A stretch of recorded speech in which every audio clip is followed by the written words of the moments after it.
What's up YouTube, welcome to a video. In this video we will discuss Kleen's theorem part 3 rule 2. So let's begin. So the title of the video is Kleen's theorem complete part 3 rule 2, which is union of two FAs.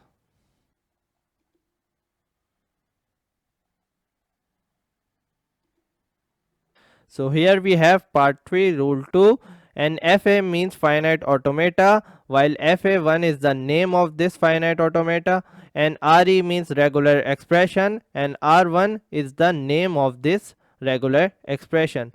So basically it says that if there is an FA called FA1 that accepts the language defined by R1, and there is an FA called FA2 that accepts the language defined by R2. If these two conditions exist, then this third condition must exist, which is there is also an FA called FA3 that accepts the language defined by R1 plus R2, which is the union of both. So we will gonna prove this in the coming slides. So we are provided with these two finite automatas, and we will find the union between these two, and we will call it FA3. So to find the union, we have to create this transition table which has three columns: the old state, the first character present in the FA, and the second character present in the FA. So to start this table, we will write the first state of both of the finite automata. So x1 and y1, and we will call the new state as z1, and then we will check that where would the x1 go when it is provided with a. So when x1 is provided with a, it goes to x2. So here we will write x2, and when y1 is provided with a, it remains in y1. So we will write x2 y1, and we will call this new state as z2, and we will write the z2 in our old state column. So after writing the old state column, we will continue to our next column, and we will check that when x1 is provided with b, then where it goes. So when x1 is provided with b, it stays in the x1. So we will write x1 here.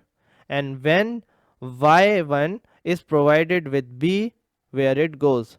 So y1 is provided with b, it goes to the y2. So we will write x1 y2, and we will call this new state as z3, and we will write the this state in our old state column. Moving on to the second row, which is x2 y1.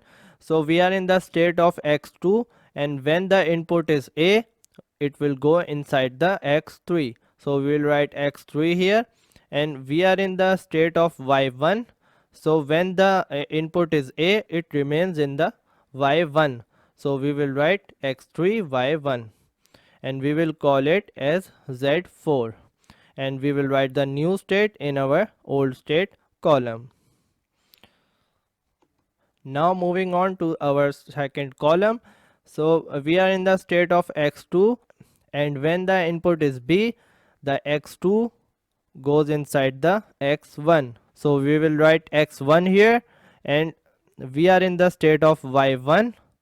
So from y1, if the input is b, it goes inside the y2. So x1 y2.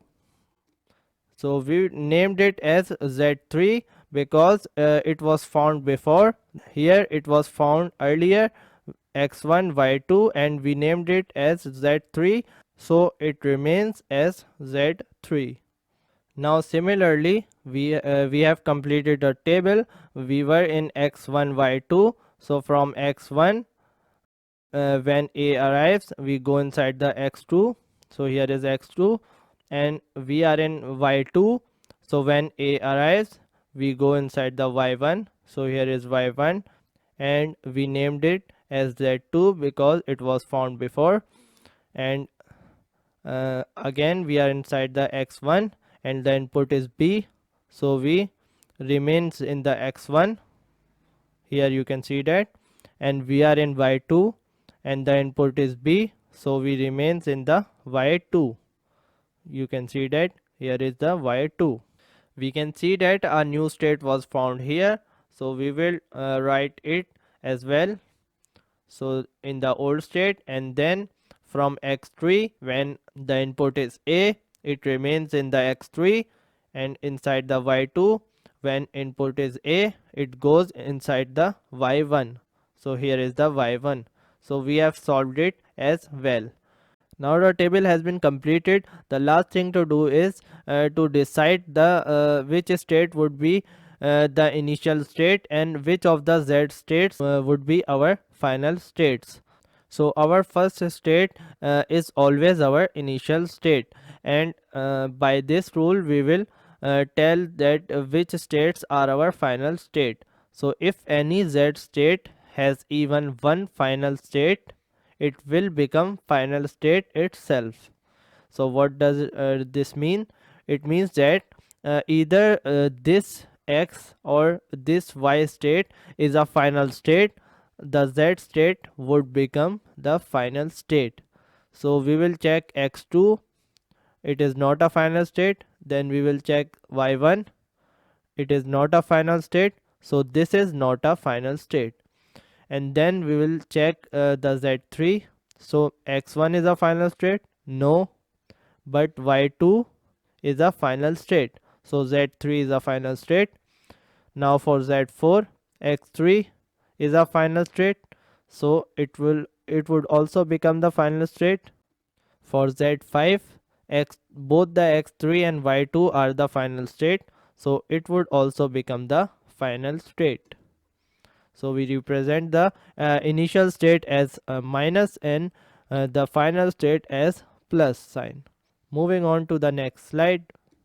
So we have built this short transition table by looking at the long or full transition table. So we have taken only the z states, and by looking at this short transition table we can build our FA3. So there were 5 states, so I have drawn the 5 states. Now to draw the transition, z1, when the input is A, it goes to the z2, when B, it goes to the z3, z2, z3. Now for z2, when input is A, it goes to the z4, when input is B, it goes to the z3. So z4 and z3. For z3, when input is A, z2, when B, z3. Similarly for z4 and z5, these are the arrows. When input is A, it remains in the z4, when input is B, it goes to the z5. So this is how you prove the Kleen's theorem part 3 rule 2, which is called the union of two FAs. That was all for the video. If you like the video, press the like button and do subscribe to the channel, and see you next time.